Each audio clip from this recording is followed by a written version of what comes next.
ഇനി കാണാം വീട്ടുകാര്യവുമായി എത്തുന്നു രൂപ ജോർജ്. വീട്ടുകാര്യത്തിലേക്ക് സ്വാഗതം. കേക്കും വൈനും നമ്മുടെ വീടുകളിൽ തന്നെ ഉണ്ടാക്കാനാണ് നമ്മൾ വീട്ടമ്മമാർക്ക് ഏറെ താല്പര്യം.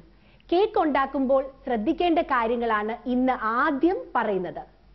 കേക്ക് ഉണ്ടാക്കുന്നതിന് മുൻപ് റെസിപ്പിയിൽ പറഞ്ഞിരിക്കുന്ന ആ ടെമ്പറേച്ചറിൽ നമ്മൾ ഒരു ഹാഫ് ആൻ അവർ മുൻപ് തന്നെ അവൻ ഓൺ ചെയ്ത് റെഡിയാക്കി വെക്കണം. കേക്കിനുള്ള ഇൻഗ്രീഡിയൻസ്, അതായത് മൈദ, ബട്ടർ, മുട്ട, ബേക്കിംഗ് പൗഡർ, ഇതെല്ലാം നമ്മൾ കൃത്യമായിട്ട് അളന്ന് മാറ്റി വെക്കണം. അളവ് തെറ്റിയാൽ കേക്കിന്റെ ടെക്സ്ചർ മാറിപ്പോകും. അതുപോലെ തന്നെ കേക്കിനുള്ള മൈദ നമ്മൾ അളന്നെടുക്കുമ്പോൾ ഒരു സ്പൂൺ കൊണ്ട് കോരി എടുത്തിട്ട് വേണം മെഷറിംഗ് കപ്പിലോട്ട് എടുക്കാനായിട്ട്.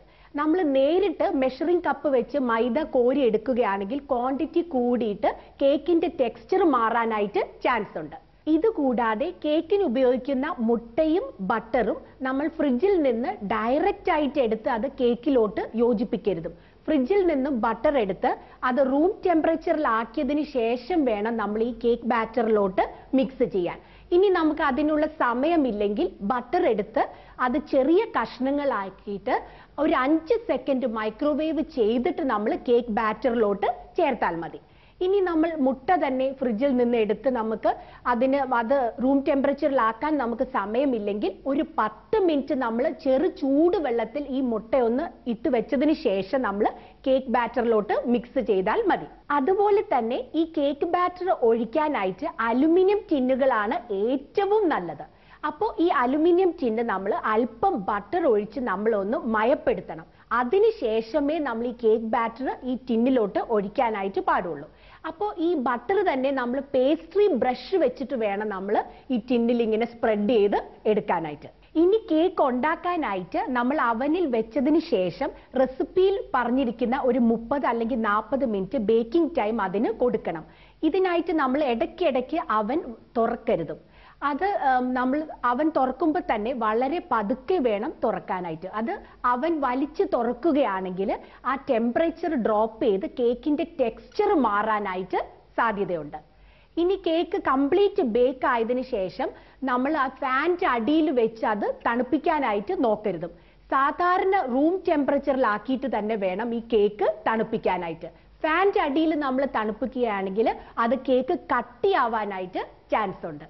ഇനി ഫ്രൂട്ട് കേക്ക് ഉണ്ടാക്കുമ്പോൾ അത് താഴുന്നതാണ് നമ്മുടെ ഒരു പ്രശ്നം. അപ്പൊ ഈ ഫ്രൂട്ട് കേക്കിന് നമ്മൾ ഉപയോഗിക്കുന്ന നട്ട്സും റേസിൻസും വാൾനട്ട്സും ഒക്കെ അല്പം മൈദയിൽ ഒന്ന് തൂവിയതിന് ശേഷം നമ്മുടെ കേക്ക് ബാറ്ററിൽ ചേർക്കുകയാണെങ്കിൽ അത് താഴാതെ നല്ല ഫ്രൂട്ട് കേക്ക്സ് നമുക്ക് ഉണ്ടാക്കിയെടുക്കാം. ഇനി നമ്മൾ ഈ കേക്കിന് ഉപയോഗിക്കുന്ന ബേക്കിംഗ് പൗഡർ അത് ഫ്രിഡ്ജിൽ സൂക്ഷിക്കണം. ഫ്രിഡ്ജിൽ സൂക്ഷിക്കുന്നതാണ് നല്ലത്. പിന്നെ ഈ ബേക്കിംഗ് പൗഡർ നമ്മൾ 1 വർഷത്തിന് മുൻപ് നമ്മൾ ഉപയോഗിച്ച് തീർക്കണം. വൈൻ ഉണ്ടാക്കുമ്പോൾ ശ്രദ്ധിക്കേണ്ട കാര്യങ്ങളാണ് ഇനി അടുത്തതായി പറയാൻ പോകുന്നത്. വൈൻ ഉണ്ടാക്കാനായിട്ട് ഉപയോഗിക്കുന്ന ഭരണി നമ്മൾ വേറെ ഒന്നിനും ഉപയോഗിക്കരുത്. ഈ ഭരണി നമ്മൾ നന്നായി കഴുകി ഉണക്കിയതിന് ശേഷം മാത്രം വൈൻ ഉണ്ടാക്കാനായിട്ട് എടുക്കുക. ഇത് നമ്മൾ മാങ്ങയിടാനോ അച്ചാറിടാനോ ഒന്നിനും എടുക്കരുത്. ഇനി നമ്മൾ വൈന് ഉപയോഗിക്കുന്ന മുന്തിരിങ്ങയും ജാതിക്കയും ഒക്കെ നന്നായി കഴുകിയതിന് ശേഷം വൈനിലോട്ട് ചേർത്താൽ മതി.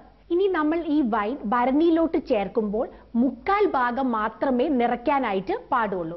അതിന്റെ കാരണം എന്താന്ന് ചോദിച്ചാൽ ഈസ്റ്റ് ചേർക്കുന്നതുകൊണ്ട് അത് പൊങ്ങി വരാനായിട്ട് സാധ്യതയുണ്ട്. ഇനി ഗ്രേപ്പ് വൈനിന്, അതായത് മുന്തിരി വൈനിന് നല്ല നിറം കിട്ടാനായിട്ട് 1-2 സ്പൂൺ പഞ്ചസാര കാരമലൈസ് ചെയ്ത് അത് കരിച്ച് ചേർക്കുകയാണെങ്കിൽ നല്ല നിറം ഗ്രേപ്പ് വൈനിന് കിട്ടും.